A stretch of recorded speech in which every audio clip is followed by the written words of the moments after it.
And welcome back to Square Off. That was Homeland Security Secretary Kristi Noem in tactical gear.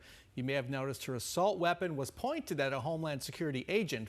That was before an arrest in Phoenix this past week. Noem was roasted on the left and the right for what was labeled Homeland Security costume theater. You know, the number of southwest border crossers is at a historic low, yet interior enforcement is taking a kind of weirder, maybe even darker turn.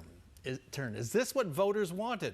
Joining us to answer that question and many more, Democratic elections attorney Roy Herrera and Republican consultant Kirk Adams, founder of Concilium Consulting and a former Speaker of the House. Welcome back to Square Off. Thank you. DHS Secretary Kristi Noem has turned the job into kind of performance art. She also says she thinks many of the people here being deported to El Salvador should stay there for life. The ICE director says he'd like to use an Amazon Prime type of service for deportations. What does this tell you about how the interior enforcement is going and what the mission is? Well, I mean, what it tells me is that it's not particularly serious or run in a competent way. I mean, leaving aside this sort of performative action from the Homeland Security Secretary, which she does a lot. I mean, I've seen her in all kinds of different tactical gear around the country for different raids and things like that. I think that if you look at the actual policies that they're enacting and trying to do, I think, you know, most people, most Arizonans, I think, would view them as not right, whether they be immoral or even just done incompetently. There's no question, I think, last November that, you know, Americans and Arizonans did express their concerns about our immigration system. Everybody's frustrated with it.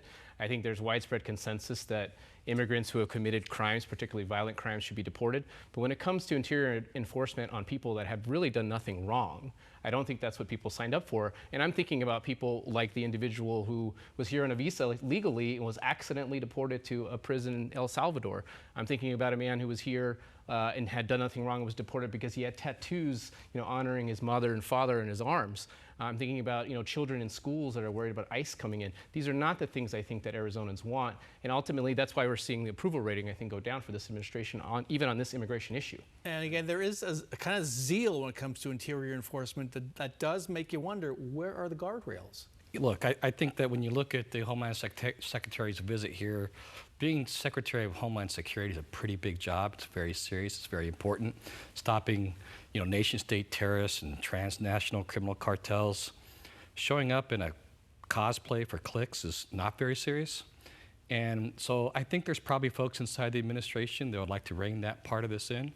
But the real issue here is I think the voters did vote for enhanced border security. We are seeing success at the border in reducing crossings. That is exactly what voters voted for.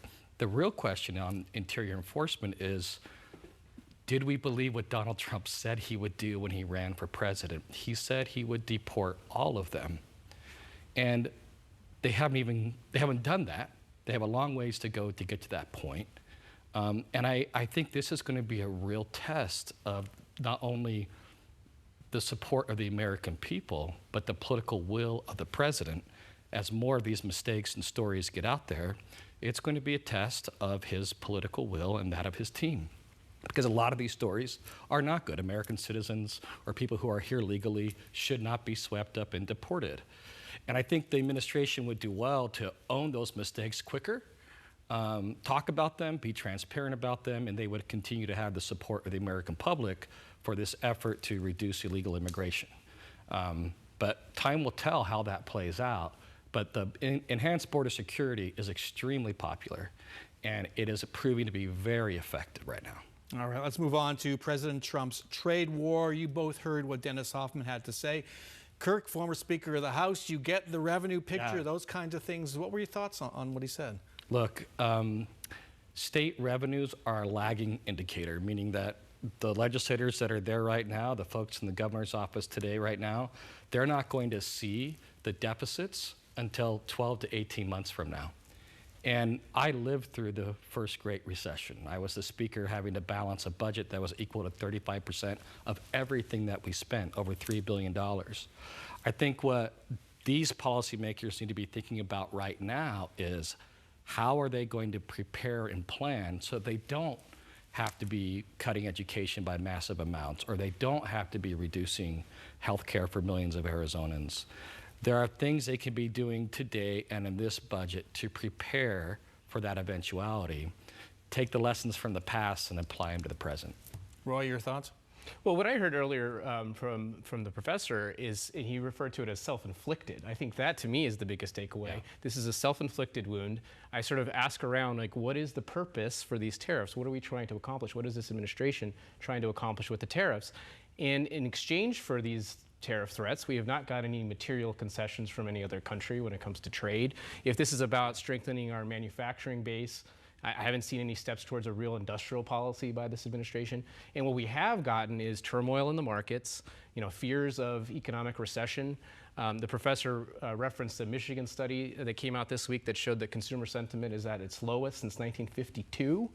So obviously people are very, very worried. And the moment that the markets went down, the moment that it looked like we were heading into recession, Trump backed away. And then I think this is going to be the pattern going forward. He's going to threaten and he's going to back away. And that continued uncertainty is going to continue to hurt the economy. Right. And just point out, the consumer sentiment is the lowest since the Great Recession. The survey's been around since 1952. Bad enough. Yeah. Well, and I think it's important to point out that usually in policy choices, there are winners and losers. In this case, everybody's a loser. The economy is a loser. Jobs are going to be lost. State budgets are going to have to be reduced. Consumers are going to spend more money. The jobs that the president hopes that we realize from this policy will not materialize till 3 to 5 years from now, if he's right. But the Democrats are also losers on this because they have yet to figure out how to form a coherent opposition message to the president's policies. So they're not looking good in this. The Republican Party's not looking good in this. And the consumers are going to lose in the end. What about that? So we're talking political winners and losers here. Yeah. Democrats don't seem to know what to do. They've become protectionists, some of them. Well, I think to Kurt's point, I mean, certainly would Democrats benefit from a more sort of consistent policy by all the voices nationwide. I think that's right. I think actually Democrats would probably take a cue from Senator Gallego, Senator Kelly on their messaging here. I mean, they're going to benefit no matter what, given the fact that they're the opponents to Trump, and the more unpopular he gets, and the more that they fight against these policies that people don't like, they're going to get, I think, the benefit of that. The ironic thing about all this, and again, if going back to tariffs being a way to try to spur domestic manufacturing, is a lot of the policies that the former president Biden, I mean, he made a lot of mistakes otherwise, but I think on industrial policy he got it right. When things like the CHIPS Act and the Infrastructure Investment Bill, the Bipartisan Inflation Reduction Act, like all of that stuff would actually help our manufacturing base, and has. I mean, this is why we're seeing I think successes in that area in Arizona and nationwide. And these are the very things that Trump wants to get rid of. So we're doing these tariffs, which are causing this uncertainty, and he wants to get rid of these investments and otherwise these incentives for domestic manufacturing. So again, I go back to what is the point of all this, other than the fact that the president has been obsessed with tariffs since the 1980s. It's like personal obsession to him. Yeah. I want to end real quick with you, Kirk. So when do the alarms go off for Republicans about 2026? How soon do they go off and they say, well, that is the big hold question. Up. That's the big question. I think as senators and representatives start to hear more from their constituents, which will happen when job losses come or inflation comes back and they can't afford things that they would typically afford, that's when you'll see, I think, and we're starting to see some. Rand Paul, for example, has been very consistent in opposing these tariffs. Ted Cruz has actually come out and spoken against the tariff regime. There are more that are starting to speak out about this, but they're also going to give the president some runway here. And they've said that. They want to see how this goes. The question is, how long will they wait before they start seeing some sort of positive economic results, which will translate into positive political results? Got to end it there. Kirk Adams, Roy Herrera, thanks so much for joining us. Thank you.